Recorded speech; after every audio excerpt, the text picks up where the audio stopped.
मालोगढ़ साम्राज्य बहुत दूर तक फैला हुआ था। यहाँ के लोगों की जनसंख्या भी बहुत ज्यादा थी, पर मालोगढ़ राज्य में सूखा पड़ने की वजह से यहाँ के निवासी बहुत ही परेशान थे।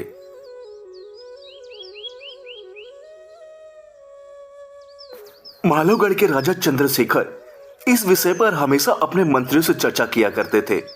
राजा चंद्रशेखर का एक ही पुत्र था जिसका नाम प्रिंस था। इस कहानी में आगे बढ़ने से पहले हम आपको बता दें कि हमारी कहानियां बहुत से लोग देखते हैं, पर हमारे चैनल को बस 3% लोगों ने ही सब्सक्राइब किया है। बाकी के 97% लोग बिना चैनल सब्सक्राइब किए ही हमारी वीडियो को देखते हैं। मेरा उन लोगों से अनुरोध है कि आप प्लीज़ हमारे चैनल को सब्सक्राइब कर लें ताकि ऐसी वीडियो की नोटिफिकेशन आपको सबसे पहले मिले। प्रधान जी, खेती बाड़ी तो होने से रही, अगर 1 महीना ऐसे ही और निकला तो हम सब मालागढ़ के निवासी भूखे की चपेट में आ जाएंगे। भूखे की। तुम्हारी बात तो सही है माधव, पर हम करें भी तो क्या करें। ऐसा ही सूखा और भूखमरी हमारे पड़ोसी राज्य में भी आई थी और वहां के बहुत से निवासी अपनी जान से हाथ धो बैठे थे और जो बचे थे वो राज्य छोड़कर चले गए। प्रधान जी, ये समस्या बहुत ही गंभीर है। हमें इस समस्या को लेकर महाराज चंद्रशेखर के पास चलना चाहिए। आखिर कब तक ऐसे ही भूखे दिन बिताएंगे। ठीक है माधव, हम कल ही महाराज चंद्रशेखर के महल चलेंगे और उनसे बात भी करेंगे।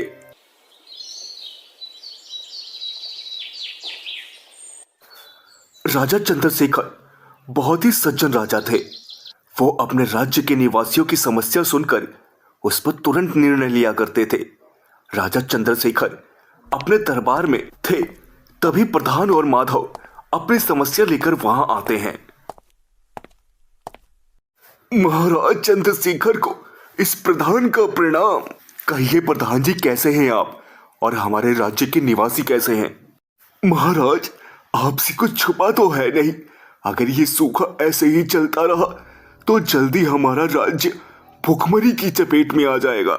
मंत्री बलवंत सिंह, जाइए हमारे धनकोष से कुछ धन लेकर प्रधान जी को दे दीजिए।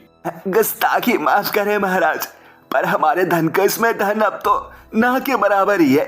हमें इस विषय पर चर्चा करने की जरूरत है महाराज, नहीं तो धनकोष खत्म होते ही राज्य भूखे की चपेट में आना तय है। मंत्री जी, अभी फिलहाल आप जाकर प्रधान जी को धन दीजिए, हम विषय पर चर्चा करते हैं। जैसी आपकी मर्जी महाराज। चलिए प्रधान जी, हम आपको धन दे देते हैं। मालोगढ़ के मंत्री राज्य के प्रधान को लेकर धन देने चले जाते हैं। इधर राजा चंद्रशेखर अब चिंतित हो गए। तभी राज्य के गुरु बोलते हैं, महाराज, ये विषय बहुत ही चिंता का है और इस समस्या का बस एक ही समाधान है। गुरुवर, अगर इस समस्या का कोई समाधान है तो आपने पहले क्यों नहीं बताया? महाराज, समाधान ही कुछ ऐसा है, जो भी इस समाधान को ढूंढने जाएगा वो कभी वापस आएगा भी या नहीं, इसका कोई प्रमाण नहीं है।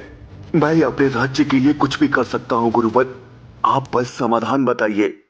ऐसा कहा जाता है कि मानगढ़ राज्य को लूटकर उसका खजाना एक गुफा में रखा गया था, पर जब लुटेरे खजाना लेने वापस गुफा में गए तो वापस नहीं लौटे।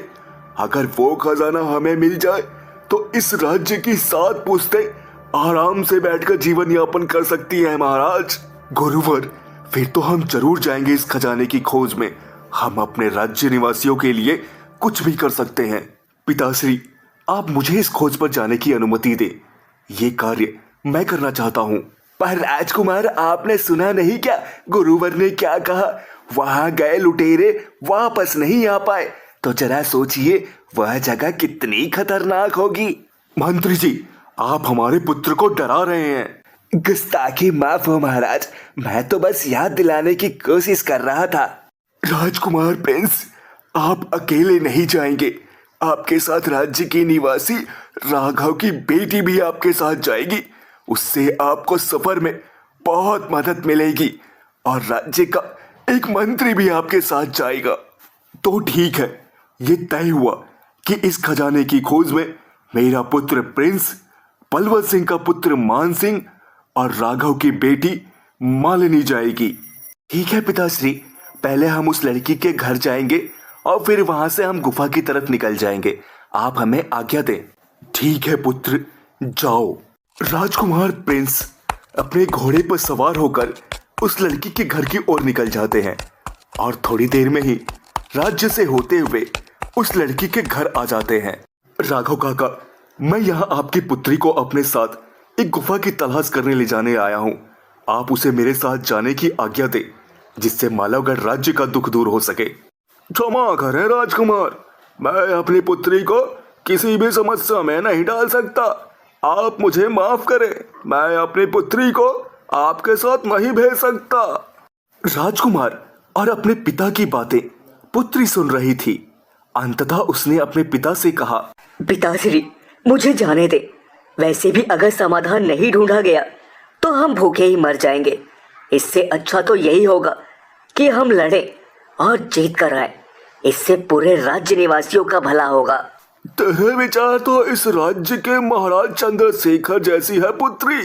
ठीक है, जा, मैं तुझे नहीं रोकूंगा। राजकुमार, आप मेरी पुत्री को ले जाइए और इसका ध्यान रखिएगा। आप चिंता ना करें काका, हम इसका अपनी जान से भी ज्यादा ख्याल रखेंगे। अब हमें इजाजत दें। मालवगढ़ राज्य से राजकुमार प्रिंस, मंत्री बलवंत सिंह का बेटा मान सिंह और गांव की मालिनी गुफा की तलाश में निकल जाते हैं। चलते चलते तीनों घने जंगल में आकर रुकते हैं। ये कौन सी जगह है? कुछ अच्छा नहीं लग रहा यहाँ। बहुत ही घना जंगल है, जंगली जानवरों का खतरा बहुत ही ज्यादा है यहाँ। राजकुमार प्रिंस, ये देखिए नक्शा।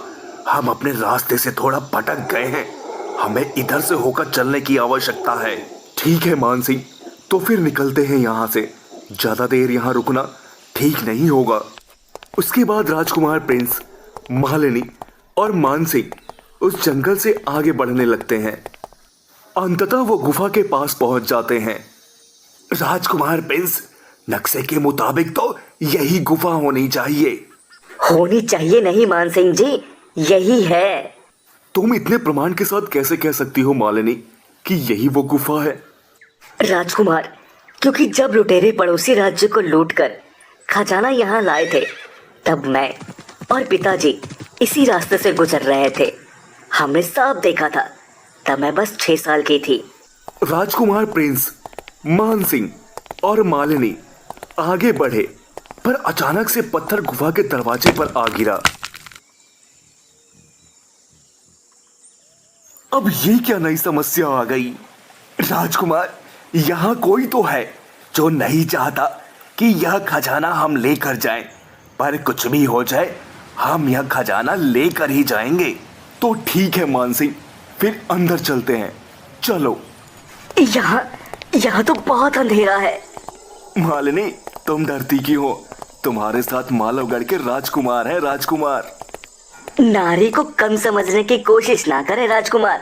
नारी चाहे तो सब कुछ संभव है। राजकुमार प्रिंस, ये देखिए, खजाना ही खजाना है।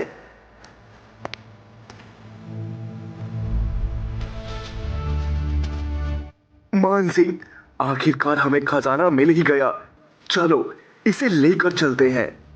रुक जाओ राजकुमार, इतनी जल्दबाजी करोगे तो तुम यहाँ से जिंदा नहीं जा पाओगे। इतना तो साहस मेरे राजकुमार के साथ? कौन हो तुम? सामने आओ। अगर सामने आने में तनिक भी देरी की तो तुम्हारा सिर धड़ से अलग कर दूंगा। अगर ये खजाना ले जाना है तो मेरे 3 प्रश्नों का उत्तर देना अनिवार्य है। सही उत्तर मिलने पर ही मैं तुम सबको ये धनकोष ले जाने की अनुमति दूंगा। तुम कौन होते हो हमें अनुमति देने वाले? मैंने कहा सामने आओ, नहीं तो ढूंढ कर मारूंगा। मंत्री जी, आप जरा शांत रहिए। हो सकता है ये वही रहस्य हो जिसकी वजह से लोग यहाँ आकर मर जाते हो। क्या मतलब है तुम्हारा मालिनी? राजकुमार, याद कीजिए, गुरुवर ने कहा था ना, जो एक बार गुफा में आता है वो वापस नहीं जाता। क्या पता वो प्रश्नों के उत्तर ना दे पाते हो और मारे जाते हो। बात तो तुम्हारी सही है मालिनी, पर अगर हम इनके प्रश्नों का उत्तर ना दे पाए तो यही मरने का प्रबंध कर लीजिए महाराज। पर ये आवाज ये आवाज कहाँ से आ रही है? आप तनिक शांत रहिए मान सिंह जी, मैं बात करती हूँ। ठीक है, हम आपके प्रश्नों का उत्तर देने के लिए तैयार हैं। पूछिए जो पूछना है। ठीक है, तो बताओ दुनिया में सबसे महान कौन है? ध्यान रहे, तीनों सवाल का जवाब सही होना चाहिए। एक जवाब गलत होने पर भी तीनों मौत के घाट उतार दिए जाओगे। ये कौन सा बड़ा सवाल है? सबसे महान हमारे महान। मान सिंह जी क्या कर रहे हैं आप? यहाँ होश से काम लेने की आवश्यकता है, थोड़ा सोचिए। क्या तुमको इसका उत्तर पता है मालिनी? इसका सही उत्तर है स्त्री या मादा, जो कि 9 महीने बिना किसी लालच के अपने पुत्र को अपने पेट में रखती है और महान पीड़ा से होकर अपने बच्चे को जन्म देती है। बिल्कुल सही जवाब है। अब मेरा दूसरा सवाल, स्त्री की भूमिका क्या है?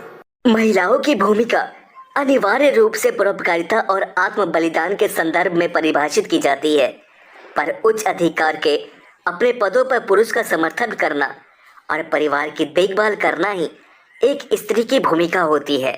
बिल्कुल सही जवाब। अब आखिरी सवाल, स्त्री का असली गुरु कौन होता है? कहा जाता है कि नारी का पति ही उसका असली गुरु होता है। शास्त्रों में भी उल्लेख है, अग्नि दिव्य का गुरु है, ब्राह्मण 4 वर्णों का गुरु है, एकमात्र पति ही स्त्री का गुरु होता है, अतिथि सबका गुरु है। तुम्हारा तीनों जवाब बिल्कुल सही है। मैं प्रसन्न हुआ। अब तुम लोग ये धन को लेकर जा सकते हो। धन्यवाद आपका, बहुत बहुत धन्यवाद। आकाशवाणी के तीनों प्रश्नों का उत्तर मालिनी ने दे दिया।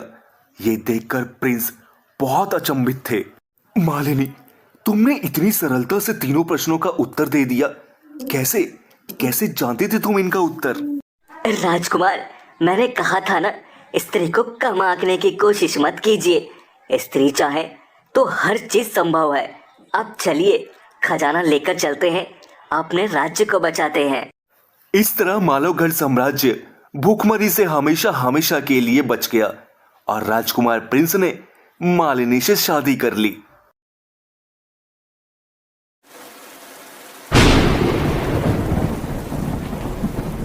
इस भगवान ने मेरी किस्मत भी पता नहीं किस चीज से लिखी है। जब भी कोई काम शुरू करने की कोशिश करता हूँ, मेरे कामों पर ये बारिश पानी फेर देती है। क्या हुआ बेटा? क्या मन ही मन फुसफुसा रहा है तू? देखो ना पिताजी, आज पूरे 4 दिन हो गए हैं, पर ये बारिश तो रुकने का नाम ही नहीं ले रही है। खेत में मैंने अभी अभी फसल बोई है, बारिश जल्दी ना रुकी तो सारी फसल बर्बाद हो जाएगी। मुझे तो लगता है ये बारिश अभी कुछ दिन और होगी। आप बिल्कुल सही कह रही हैं माताजी। देखिए ना, बादल भी कितने जोर जोर से कड़क रहे हैं। हाँ बेटी, तेरा अनुमान बिल्कुल सही लग रहा है। ये बारिश अभी कुछ दिन और होगी। 4 दिन से बारिश बहुत तेज हो रही थी और ऐसा अनुमान लगाया जा रहा था कि बारिश 2-3 दिन और होगी। ये कहानी है चंपक की, जिसके घर में चंपक, उसकी पत्नी शांति, पिता मदन लाल और चंपक की माँ कांता रहती है। आइए देखते हैं कि चंपक के साथ किस्मत कैसा खेल खेलती है। पिताजी, मुझे खेत में जाकर देखना ही होगा। हमारे पास उस खेती के अलावा और कोई भी चारा नहीं है। बेटा चंपक, इतनी तेज बारिश में कहाँ जाएगा तू?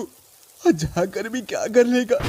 बारिश तो अपना कहर ढाएगी जितना ढाना होगा। हाँ बेटा, तेरे पिताजी सही कह रहे हैं, इतनी तेज बारिश में जाना ठीक नहीं है। पर माँ, जब सब कह ही रहे हैं तो मान जाइए ना। क्या जरूरत है इस तेज बारिश में खेतों में जाने की?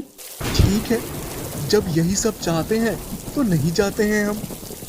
बारिश अगले 2 दिन और रात हुई, उसके बाद थम गई।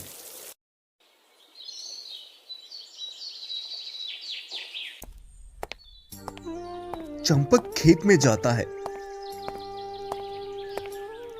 चंपक जैसे ही खेत में जाता है तो देखता है उसकी सारी फसल खराब हो गई थी। जिसका डर था वही हुआ, सारी की सारी फसल खराब हो गई। ये किस्मत का खेल भी कितना निराला है। राजा को रंक और रंग को राजा बनाते देर ही नहीं लगती इसे। अब तो भगवान ही मालिक है। पूरे गांव वालों की फसल खराब हो गई है इस बार की। अब किसानों का जीना मुहाल हो जाएगा इस बार तो। आ गए आप? खेतों की फसलें कैसी हैं? मत पूछ शांति, मत पूछ। मेरी ही नहीं बल्कि पूरे गांव वालों के खेत की फसलें बारिश की वजह से खराब हो गई हैं। ये तो होना ही था बेटा। बारिश ही इतनी तेज हुई है कि किसी की फसल बचने के आसार नहीं थे, और वही हुआ। फसल तो खराब हो गई चंपक के पापा, पर इस पर हम लोगों का गुजारा कैसे होगा? तू बिल्कुल भी चिंता मत कर माँ। खेत की फसल खराब हो गई है, पर तेरा बेटा अभी जिंदा है। मैं कुछ ना कुछ करके इस साल के गुजारे का इंतजाम कर लूंगा। घर वालों से तो बोल दिया कि मैं इंतजाम कर लूंगा, पर करूं भी तो क्या करूं? अपने गांव में किसी के पास कोई काम भी तो नहीं है। अब मुझे किसी दूसरे गांव में जाकर ही पता करना होगा। क्या पता कोई काम मिल जाए। चंपक काम की तलाश में दूसरे गांव के लिए निकल जाता है। कुछ घंटों के बाद चंपक दूसरे गांव में आकर लोगों से काम मांगता है, पर कोई भी उसे काम नहीं देता। यहाँ तो कोई भी काम नहीं दे रहा है भाई, पर यहाँ के लोग बातों से मुझे ज्यादा जागरूक नहीं लग रहे हैं। अब पैसा कमाना है तो इनका फायदा उठाना ही पड़ेगा, पर कैसे, क्या करूं? चंपक गांव वालों का फायदा उठाने की सोच रहा था, पर उसे कोई युक्ति समझ में नहीं आ रही थी कि क्या करे। तभी अचानक से, हाँ, ये युक्ति काम कर जाए शायद। इसमें मेरी दोस्त की मुझे मदद लेनी पड़ेगी। चंपक अपने दोस्त के यहां से अगले दिन एक बकरी लेकर आया, पर वो बकरी का करने वाला क्या था, आइए देखते हैं। ए भाई, बकरी लोगे क्या? आजो ले लो, बहुत सस्ते में लगा दूंगा। मैं क्या करूंगा इस बकरी का भाई, तुम किसी और को ही दे देना। नहीं नहीं, मुझे जरूरत नहीं है बकरी की। अरे ले लो भाई, सस्ते में दे दूंगा। इस बकरी में एक बहुत ही खास बात है। खास बात? आखिर ऐसा क्या खास बात है इस बकरी में भाई? अब तुमको क्या इससे गुण बताऊं भाई, बस इतना जान लो कि ये भविष्य बताने वाली बकरी है। भविष्य बताने वाली बकरी? अब भला मैं कैसे मान लूं कि ये बकरी भविष्य बताती है? इसका प्रमाण मैं तुमको अभी दूंगा। देखो ए बकरी, ये बता, अप्रैल के बाद कौन सा महीना आता है? देखा आपने कैसे बोली ये तो सच में बोलती है भाई। ए भाई, मैं क्या कहता हूँ, एक बार और बुलवा के दिखाओ ना। ठीक है, तुम देखो। ए बकरी, ये बता, जून से पहले कौन सा महीना आता है? ये बकरी तो मेरे को ही चाहिए। कितने में दोगे, जल्दी बताओ। ज्यादा की नहीं है भाई, बस 80,000 की है। क्या 80,000? नहीं नहीं नहीं नहीं, ये तो बहुत ज्यादा है। भला कोई बकरी भी 80,000 की मिलती है? बकरी 80,000 की नहीं मिलती, पर भविष्य बताने वाली बकरी तो 80,000 में मिल सकती है ना। ठीक है, तुम्हारे लिए 20,000 की छूट, 60 का लगा दूंगा। 60? नहीं नहीं नहीं नहीं, ये भी ज्यादा है। मेरे पास इतने पैसे नहीं है। फिर कितने हैं तुम्हारे पास, ये बताओ। मेरे पास तो वैसे 30,000 है, वो भी सेठ के पैसे हैं ये। ठीक है, लाओ 30 ही दे दो, मैं तुमको ये 30 में ही दे देता हूँ।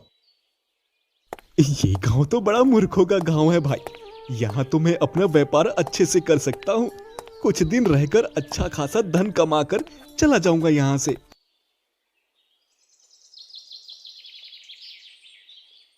कल तो चंपक ने बकरी बेच दी थी और आज वो एक चिड़िया लेकर आया था। चंपक वो चिड़िया किसी को बेचने की कोशिश कर रहा था, तभी वो आदमी वहां आ जाता है जो बकरी लेकर गया था। ए भाई, तुमने जो कल बकरी दी थी वो तो कुछ बोलती ही नहीं है। कैसी बात कर रहे हो, कल तुम्हारे सामने ही तो बुलवाया था उसे। एक बात बताओगे, तुमने क्या पूछा उससे? और क्या पूछूंगा, भविष्य बताने वाली बकरी है तो भविष्य ही पूछूंगा ना। लो, अब तुम्हारे भविष्य में कुछ होगा ही नहीं तो बेचारी क्या बोलेगी? नहीं नहीं, मुझे तो तुम ओल झोल वाले लगते हो। तुमको मुखिया ने बुलाया है, चलो अब वहीं फैसला करेंगे इसका। मुखिया?